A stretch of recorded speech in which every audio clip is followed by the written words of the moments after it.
Bună ziua tuturor, stimați reprezentanți ai mass media, dragi cetățeni. Sunt exact 4 luni de când țara noastră a declarat stare de urgență, iar activitatea tuturor grădinițelor din țară a fost oprită.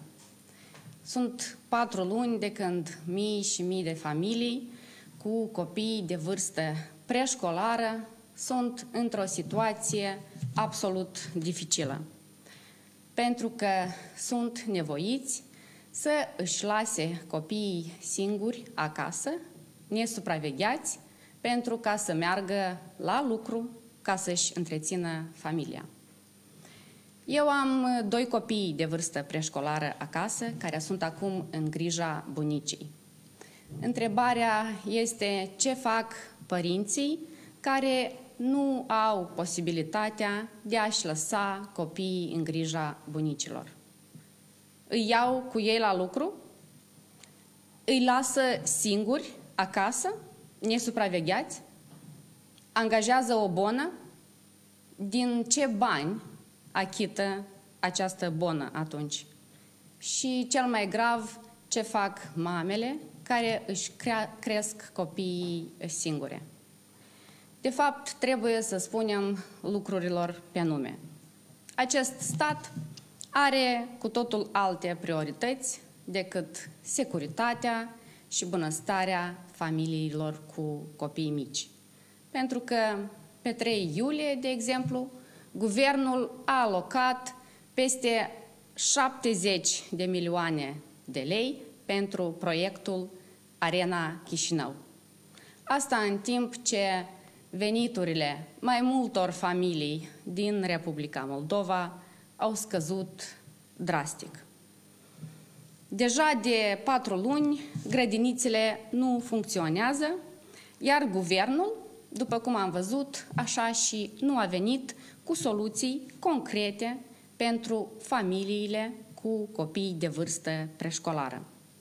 Aceștia sunt nevoiți fie să-și piardă serviciul, fie să-și lase copiii efectiv singuri acasă, nesupravegheați. De altfel, în toată această perioadă, grădinițele au continuat să fie întreținute de banii contribuabililor. Iar pentru fiecare zi de inactivitate, ca să înțelegeți, se virează câte 10 milioane de lei pe zi, în timp ce părinții se rup în două, între serviciu și copii, fără a beneficia de nicio susținere din partea statului, pentru a-și putea îngriji odraslele în perioada pandemiei. Noi trebuie să înțelegem un lucru, dragi cetățeni, că mai presus de orice este interesul suprem al copilului și siguranța acestuia. Iar copiii nu trebuie nici de cum să aibă de suferit de pe urma situației pandemice în care ne aflăm la moment. Prin urmare, noi astăzi venim cu un proiect de lege care prevede că părinții trebuie să beneficieze de o alocație lunară de stat specială, sub formă de compensație, în mărime de 75% din salariul mediu lunar a unuia dintre părinți antrenați nemijlocit în supravegherea copiilor.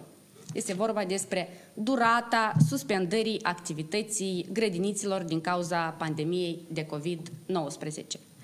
De exemplu, dacă un părinte are salariul mediu lunar de 6.000 de lei, atunci alocația de care va beneficia va fi de 4.500 de lei, dar nu mai mult de 75% din salariul mediu lunar pe economie. Este vorba de aproximativ 6.000 de lei și nu mai puțin decât salariul minim garantat de stat în sectorul real, adică nu mai puțin de 2.775 de lei lunar. După ce am văzut că guvernul a analizat mai multe posibilități de a redeschide grădinițele. Mai întâi a fost vorba de data de 1 iulie, apoi 15 iulie, ultima dată anunțată a fost 31 iulie. Deci este evident că noi avem nevoie urgent de acțiuni concrete pentru a ajuta familiile cu copii mici, mai bine zis cu copii de vârstă preșcolară. Pentru că aceste familii să fie ajutate să poată face față acestor provocări. Și în același timp, noi trebuie să ne apărăm drepturile copiilor noștri și mă refer aici la dreptul la viață și la protecție socială. Eu mă întreb de ce în România, în țara vecină, acest lucru este posibil, iar la noi nu. Pentru că, la moment, noi nu avem o asemenea lege care să prevadă astfel de reglementări. Noi vom insista, fracțiunea PAS va insista ca acest proiect de lege să fie examinat și adoptat în regim de urgență până la finele sesiunii parlamentare și noi facem apel aici către toți guvernanții de bună credință, către majoritatea parlamentară. Treziți-vă, dragi colegi, măcar în al 12-lea ceas, treziți-vă și revedeți-vă prioritățile. Pentru că într-un stat normal, sănătatea, viața, siguranța și bunăstarea copiilor este prioritatea zero. Vă mulțumesc, Veronica.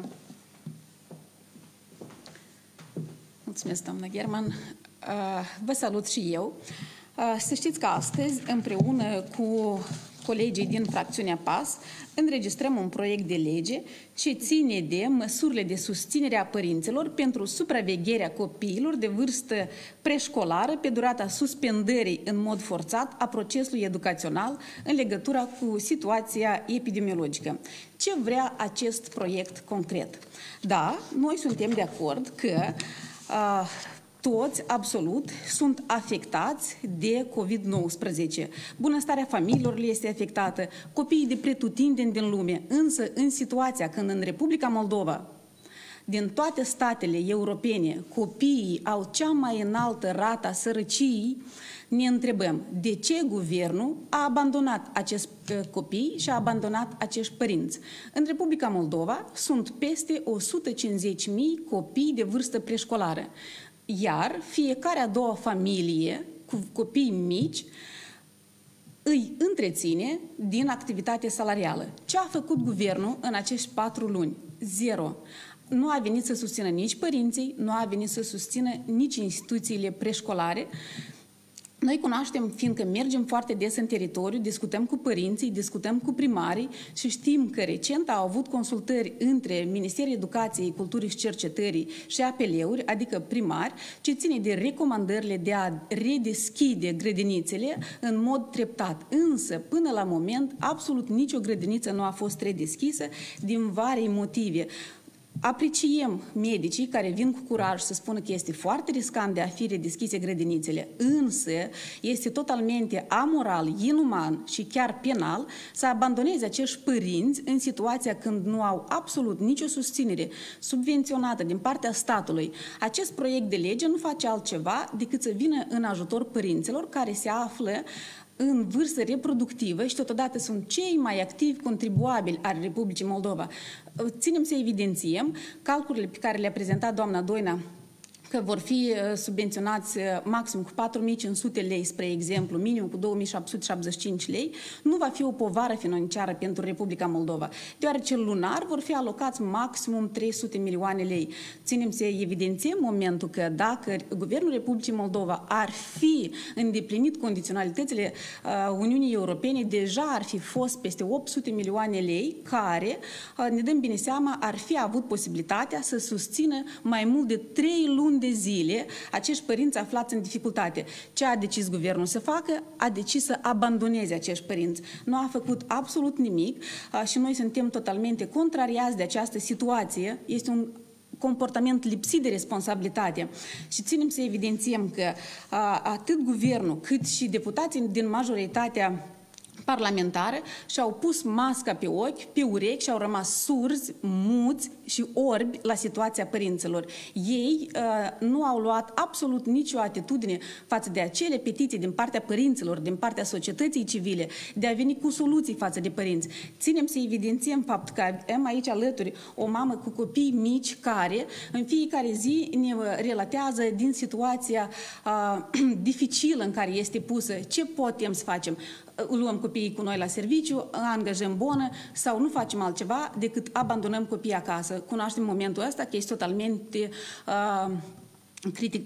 criticabil, însă statul a decis să-i abandoneze. Eu vreau să ofer cuvântul colegii mele care vă va relata din experiența personală. Mulțumesc! Bună ziua! Numele meu este Cristina Bordei, sunt mama a 2 copii, un băiat de 10 ani și o fetiță de 6 anișori. Sunt aici pentru că am vrut să vă vorbesc despre situația dificilă în care ne aflăm eu cu soțul. Sunt angajată și sunt nevoită să muncesc câte 8 ore zilnic. În fiecare dimineață ni se frânge inima când plecăm de acasă, pentru că acasă rămân 2 copii singuri, fără supraveghere. Chiar dacă încercăm să ne înțelegem cu ei ce și cum să facă într-o situație sau alta, vreau să vă spun că riscurile sunt multe și se poate întâmpla orice pe parcursul zilei. Ca să mă asigur că ei sunt bine și nu se întâmplă nimic, să zicem așa, am convenit să ne conectăm pe Viber. Și în felul acesta eu pot să văd ce fac ei și pot să le vorbesc. Ei se joacă într-o singură odaie. Vreau să vă spun că, ca părinți cu copii mici, suntem într-o situație foarte complicată. Și dacă statul ar veni să ne ajute, astfel încât unul din părinți să poată sta cu copiii acasă și să îngrijească în liniște de aceștia, ar fi mare lucru.